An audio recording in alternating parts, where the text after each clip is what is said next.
네, 우리나라 사람들이 가장 많이 겪는 통증의 부위가 바로 허리라고 하는데요. 네, 이 허리, 몸의 중심이 되는 허리가 무너지면은 생활 자체가 힘들어지게 되기 때문에 평소에도 각별한 주의가 필요합니다. 예. 박광식 의학 전문 기자 나와 있는데요. 이 허리를 아파보지 않은 사람들은 잘 모른다라고들 해요. 네, 그렇죠? 저도 뭐 허리가 한번 아파본 적은 있지만 정말 만사가 귀찮고요. 용하다는 의사가 있으면 움직이기도 힘들잖아요. 네, 그렇죠. 용하다는 의사 있으면 정말 찾아가고 싶은 심정이었는데요. 그만큼 이 고통스럽다는 이야기입니다. 사실 허리 통증은 매우 흔해서요. 이 성인 10명 중 9명꼴, 그러니까 90%는 평생에 한 번 허리 통증을 경험합니다. 특히 이 허리 통증 환자는요, 이 30대 후반에서 50대 초반에 가장 많이 발생하는데요. 이 원인은 다양하지만 신체적으로 뭐 무거운 걸 들거나 또 허리를 무리해서 사용할 때 발생하고요. 반대로요, 이 또 정적인 잘못된 자세, 그러니까 예를 들어 사무실 의자에 구부정하게 오랫동안 앉아 있는 경우도 문제가 됩니다. 예, 허리가 아프게 되면 보통 이제 수술할까 뭐 이런 생각들 하시는데 요즘은 또 그게 아니라는 얘기도 있고. 예, 일단 뭐 허리 통증의 원인이 뭐 모두 이렇게 척추 디스크, 허리 디스크 문제만은 아니죠. 예. 설령 척추 디스크가 원인이라고 해도요, 이 수술은 신중해야 합니다. 이 수술이 필요한 경우는 한 5% 미만에 불과하기 때문인데요. 정말 수술이 해야 하는 경우는 이 약물도 효과가 없고요. 누울 때조차 이 통증이 심하다거나 다리로 뻗치는 통증이 있으면서 다리에 또 힘이 빠지고 저린 경우, 또 이 척추신경이 손상돼서 대소변 조절이 안 되는 이런 심각한 경우들입니다. 예. 이런 경우가 아니라면요, 이 병원에서 시술이나 수술을 받기보다 먼저 이 자세 교정이나 운동, 또 이 약물 치료를 하는 게 좋습니다. 왜냐하면요, 이 허리 통증의 한 90%가 2달 이내에 저절로 이렇게 사라지기 때문인데요. 대부분 그냥 놔두면 좋아지니까 성급하게 수술할 필요가 없다는 이야기입니다. 네. 근데 이제 그냥 놔두면 좋아진다라고 말씀은 하셨지만 주변에 보면은 허리 통증 거의 달고 사시다시피 하시는 분들 계신데요. 네, 맞습니다. 이 허리 통증 환자들이 워낙 많다 보니까 90%가 다 호전이 돼도 나머지 10%가 3개월이 넘게 지속되는 이 만성 허리 통증으로 고생하는데요. 결코 이 적지 않은 수죠. 요통 때문에 아무것도 할 수 없어서 삶의 질이 떨어지는 건 물론이고요. 가정과 이 직장 생활에도 심각한 악영향을 끼치는데요. 실제로 영국에서는요, 전체 근로자의 1%가 이 허리 통증 때문에 결근을 하고요.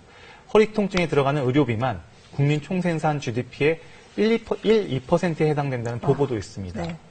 이 고질적인 허리 통증이라는 게 이 방법 저 방법 다 해봐도 소용이 없는 경우가 많기 때문입니다. 예. 자, 그러면 만성적인 그런 허리 통증 좀 이겨낼 방법은 없을까요?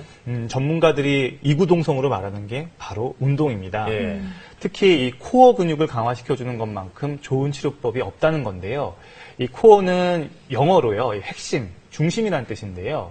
이 화면을 보시게 되면은 신체의 중심축인 이 척추를 둘러싸고 있는 근육으로요. 예. 이렇게 보시면 근육들이 다 붙어 있는데요. 네. 복부, 그리고 앞에 있는 이 복부, 그리고 허리 등은 물론 골반 주변과 엉덩이 깊숙이 있는 근육들을 코어 근육이라고 합니다. 중심부를 말하는 거죠? 그렇죠. 이 가천대 연구팀이 만성 요통에 시달리는 사무직 여성을 대상으로요. 절반은 코어 근육 운동을 2달간 시행했고요. 나머지 절반은 이 핫팩 같은 이 대중요법만 받게 했습니다. 결과를 보시면 이 코어 운동 그룹은 처음에는 허리 통증 수치가 평균 56점에서 20점으로 75%나 감소했습니다. 게다가 운동을 마치고 2달 뒤에도요, 평균 26점으로 통증 완화 효과가 길게 지속되는 것으로 나타났는데요. 반면에 이 대증요법만 받은 그룹은 통증 수치가 크게 줄지 않았습니다. 뿐만 아니라 코어 운동 그룹은 허리를 굽히거나 펼 수 있는 관절 가동 범위가 크게 향상된 것으로 나타났습니다. 이는 이 코어 근육을 강화시켜주면요, 이 척추 구조물들을 똑바로 세울 수가 있어서 척추 신경이 압박받지 않도록 하기 때문으로 보입니다. 그리고 이제 코어 근육 강화로 고질병을 치료할 수 있다고 말씀을 하셨는데 네. 그럼 구체적으로 좀 더 구체적으로 알려주세요. 예, 이름은 거창한데요, 쉽습니다. 먼저 누워서 하는 방법을 보여드리겠습니다. 브릿징이라고 하는데요.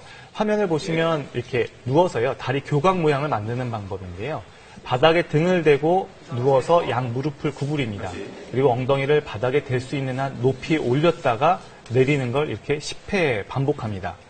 운동 효과를 극대화하려면요, 여기서 한쪽 다리를 번갈아 가며 20초씩 쭉 뻗어주면 좋습니다.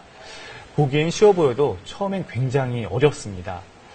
또 이 사무실 같은 환경에서 앉아서 할 수 있는 것도 있는데요. 먼저 허리를 펴고 가슴을 내밉니다. 그 다음 이 양팔을 구부리고요. 양손이 어깨선보다 뒤로 가도록 합니다. 팔꿈치를 몸통에 바짝 붙이고 손바닥이 몸 바깥쪽으로 향하게 한 뒤 10가지 세고 자세를 풀어주면 됩니다. 이때 중요한 건 턱을 당겨줘야 합니다. 또 이 삼두근 스트레칭을 응용하는 방법도 있는데요. 한쪽 팔꿈치를 구부려서 손바닥이 등에 닿도록 하고요. 반대쪽 손으로 팔꿈치를 감싼 뒤에 잡아당기는데 네. 팔만 끌어당기는 게 아니라 이 등도 같이 한 10초간 옆으로 숙여주면 척추 주변 코어 근육을 강화시켜줄 수 있습니다. 이 방금 말한 이 운동들 뭐 별것 아닌 것 같지만요. 만성 요통 환자들이 2달간 실제로 해보고 효험을 본 운동입니다. 여러분 중에 허리가 아픈 분 계시다면 꾸준히 실천해 보시면서 좋을 것 같습니다.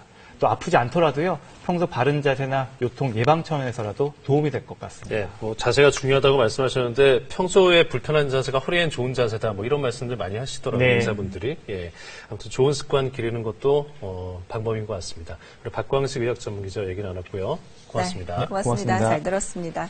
네, 뭐 오늘 나가실 일이 있다. 그래서 걸어야 되고 또 자리에 앉아 계실 때도 좀 저희가 가르쳐드린 그런 방법들 응용해 보시면 좋겠습니다. 습관이 되면 더 좋고요. 네, 그렇습니다. 저희는 내일 다시 인사드리겠습니다. 고맙습니다.